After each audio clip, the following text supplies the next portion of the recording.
Bonjour, moi c'est Audrey et avec Alexia, mon associée, j'ai cofondé Beauty Shake. En fait, ça vise à aider les gens à faire leurs cosmétiques eux-mêmes. Donc on fait beaucoup de pédagogie et on a développé un site de recettes qui s'apparente un peu à Marmiton mais appliqué aux cosmétiques do it yourself.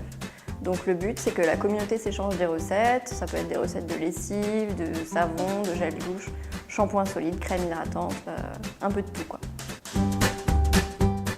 En fait, j'ai eu l'idée de créer Beauty Shake il y a à peu près 3 ans parce que j'ai fait une grosse crise d'acné d'adulte. J'avais à peu près tout essayé et puis j'avais une copine qui m'avait dit « Mais attends Audrey, tu devrais essayer le naturel, tu verras, ça marche ». Moi, je la prenais un peu pour une vaudou et puis finalement, je me suis dit pourquoi pas. Donc j'ai essayé, je suis allée dans une boutique bio où une vendeuse m'a conseillé de l'huile d'essentiel d'arbre à thé et des petites gélules aux plantes. Et 3 semaines plus tard, j'avais déjà des résultats quasiment magiques quoi.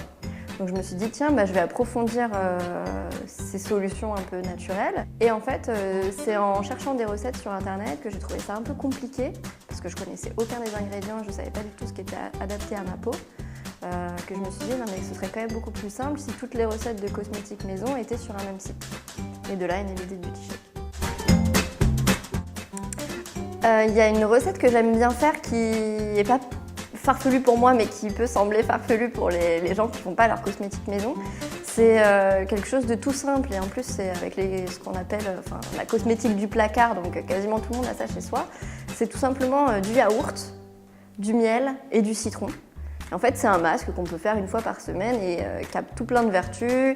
Ça purifie la peau, ça élimine le teint. Ça a aussi un effet tenseur, donc pour les rides, c'est bien. Enfin voilà, il y a plein de vertus.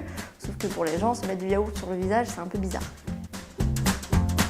Bon, j'ai pas d'idée novatrice, à part faire ses cosmétiques soi-même. Finalement, ça contribue pas mal parce que nous, on est beaucoup dans le zéro déchet. Donc le fait de faire son propre savon, son shampoing solide ou même shampoing liquide, en fait c'est tout un tas d'emballages que tu utilises et réutilises en fait. Puisque quand tu fais par exemple ton shampoing liquide, eh bien, tu as le même flacon pompe et que tu remplis quand tu n'en as plus quoi. Donc c'est tout un tas d'emballages que tu ne vas plus acheter au supermarché et qui sont plus directement jetés et qui polluent.